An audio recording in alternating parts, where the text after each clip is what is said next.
இறைவனுக்கு நன்றி. இனிய நண்பர்களே, நியூ பேசும் படத்திற்கு நீங்கள் வழங்கி வருகின்ற நல்ல ஆதரவுக்கு நன்றி. தர்மம் தலை காக்கும், தக்க சமயத்தில் உயிர் காக்கும் என்று புரட்சித் தலைவர் பாடியதை அவருடைய ரசிகர்கள் யாரும் மறக்கவில்லை. சிலர் அதை கடைபிடிக்கிறார்கள்.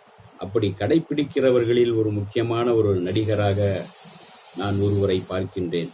அவர் இதுவரை பல விபத்துக்களில் விழுந்து பல மரணத்தின் கடைசி வரை சென்று போராடி வந்திருக்கின்றார் அந்த நடிகர் அஜித் குமார் தான். அவர் நடிக்க வருவதற்கு முன்பு ஒரு பைக் ரேசராக தான் ஆசைப்பட்டார். அப்படி ஆசைப்பட்டு அதற்காகவே ஒரு பைக் சொந்தமாக வாங்க வேண்டும். ரேஸில் கலந்து கொள்கின்ற அந்த பைக் மிக விலை உயர்ந்ததாக இருக்கும். அதற்காகவே சினிமாவில் நடிக்கவே ஆசைப்பட்டார். ஒரு நல்ல சம்பளம் கிடைத்தால் ஒரு நல்ல பைக் வாங்கி கொண்டு பைக் ரேஸில் கலந்து கொள்ளலாம் என்று. அதற்கு பிறகு அப்படியே அவர் சினிமாவுக்குள் வந்து விட்டார். முதல் படத்தில் அவர் தெலுங்கில் நடித்த படம் அது வெளியானது. அதற்கு பிறகு அது ஒரு பெரிய போராட்டத்துக்கு பிறகுதான் வெளியானது.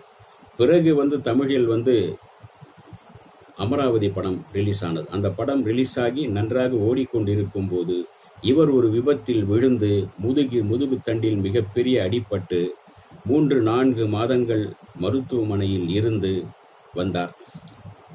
அதற்கு பிறகுதான் அவர் மறுபடியும் படுத்துக்கொண்டே ஒரு படத்தில் நடித்தார்.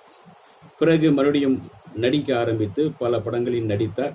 அதே சமயத்தில் அவ்வப்போது முதுகு தண்டில் வலியும் இருந்தது, வேதனையும் இருந்தது.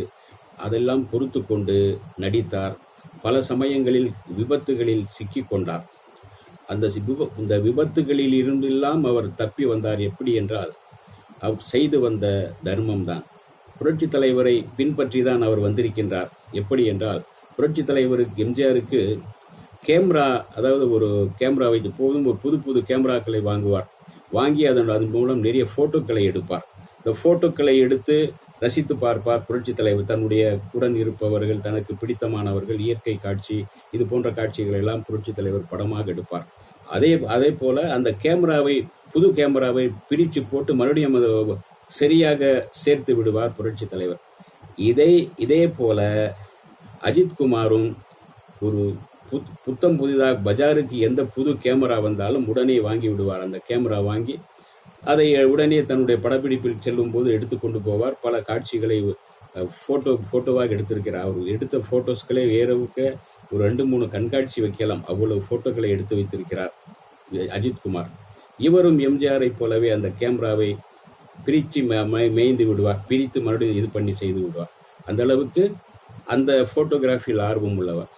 அதே போல புரட்சி தலைவர் எப்படியோ சத்தமில்லாமல் யாருக்கும் உதவுவாரோ அதே போல உதவக்கூடியவர்.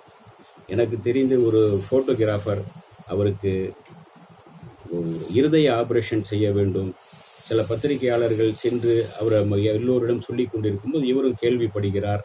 அந்த பத்திரிகையாளர், அந்த போட்டோகிராஃபர் இவருக்கு தெரிந்தவர் தான், சித்ரா சுவாமிநாதன் என்று. பிறகு அந்த போட்டோகிராஃபருடைய மருத்துவமனைக்கு செல்கிறார். சாதாரணமாக சென்று அவரை விசாரித்து எப்படி இருக்கிறது உடம்பு விசாரித்து விட்டு டாக்டரிடம் விசாரித்து விட்டு அந்த போட்டோகிராஃபர் கையில் மஞ்சப்பையில் ஒரு மஞ்சப்பையை கொடுத்து விட்டு செல்கிறார். இதை வைத்துக் கொள்ளுங்கள், தேவைப்படும் போது கேளுங்கள், நான் தருகிறேன் என்று சொல்லிவிட்டார். அதாவது அந்த மஞ்சப்பைக்குள் 1 லட்சம் ரூபாய் வைத்து யாருக்கும் தெரியாமல் அவரிடம் மட்டும் கொடுத்து விட்டு சென்றார். இப்படி புரட்சி தலைவர் போல ஒரு கை கொடுப்பது இன்னொரு கை அறியாத வகையில் உதவிகள் செய்து வந்தவர் அஜித்குமார். அதனால்தான் சமீபத்தில் கடந்த 2 மாதங்களுக்கு முன்பு அவருக்கு ஒரு சின்ன மைனர் ஆபரேஷன் ஒன்று, அதாவது காதோரம் ஏதோ ஒரு சின்ன ஒளியை தடை செய்யக்கூடிய ஒரு சூழல் வந்தபோது அதற்கான ஒரு சின்ன ஆபரேஷன் செய்து அதை அவர் மறுபடியும் நல்ல நிலையில் வந்து விட்டார். இதற்கு பிறகு அதாவது புரட்சி தலைவர் சிகரெட் பீடி குடிக்க மாட்டார் என்பது படங்களில் நிஜம். ஆனால் இவர் குடிக்க வேண்டிய சூழல் ஏற்பட்டது. இவர் வந்த காலகட்டத்தில் சிகரெட் பிடிப்பது போல இவர் பழகிய ஆட்கள், மெக்கானிக்கல் பண்ற ஆட்கள், அப்படி சின்ன சின்ன ஆட்களோடு பழகும் போது அவருக்கு சிகரெட் பிடிக்கும் பழக்கம் வந்துவிட்டது. ஆனாலும் சினிமாவில் சில காட்சிகளில் இவர் சிகரெட் பிடித்திருக்கின்றார். அது தவிர்க்க முடியாதது. கதைக்காக, கதாபாத்திரத்துக்காக அவர் சொன்னதனால் இவர் தவிர்க்க முடியாமல் பிடித்திருக்கிறார். அஜித்குமார் தனக்கு கல்யாணமான பிறகு ஷாலினிக்காக சிகரெட் பிடிப்பதை அப்படியே நிறுத்தி கொண்டார். அது மட்டுமல்ல, தன்னுடைய முன்கோபத்தையும் தன்னிடம் இருந்த வேறு சில பழக்கங்களை விட்டுவிட்டு தன்னுடைய மனைவிக்காகவும் தன்னுடைய குடும்பத்திற்காகவும் தன்னை அப்படியே மாற்றிக்கொண்டார். ஒரு பக்குவமான மனிதனாக, மனைவியை நேசிக்கின்ற ஒரு மனிதனாக மாறிவிட்டார். எப்போதும் அவருடைய மனைவியை பார்க்கும் போதெல்லாம் ஐ லவ் யூ டியர் என்பார். இது ஃபோனில் பேசினாலும் சரி, நேரில் பேசினாலும் சரி, மனைவி மீது அத்தனை காதல், அத்தனை அன்பு கொண்டவர். அதே போல மனைவியின் ஒவ்வொரு பிறந்த நாளையும் சிறப்பாக கொண்டாடக்கூடிய ஒரே நடிகர் அவர்தான். மற்ற நடிகர்களுக்கு மனைவியின் பிறந்த நாளை கொண்டாடி போட்டோ வெளியிட்டு நான் இதுவரை பார்த்ததே கிடையாது. இவர் ஒருவர் தான் ஒவ்வொரு திருமண நாளிலும், தன்னுடைய மனைவியின் பிறந்த நாளிலும் தன்னுடைய மனைவியை ஒரு வெளிநாட்டுக்கு அழைத்து செல்வார். அங்கு ஏதாச்சும் ஒரு கப்பலில் உட்கார்ந்தபடி, ஒரு விமானத்தில் பறந்தபடி புகைப்படம் எடுத்து பிறந்த நாள் வாழ்த்துக்களை மனைவிக்கும் வைப்பார். தன்னுடைய திருமண நாளையும் இதே போல கொண்டாட்டத்தோடு செய்யக்கூடியவர். இப்படி ஒரு அன்பான தம்பதிகள் அஜித்குமாரும் ஷாலினியும் என்பது நாடறிந்த உண்மை. நீங்களும் அறிந்து கொண்டிருப்பீர்கள்.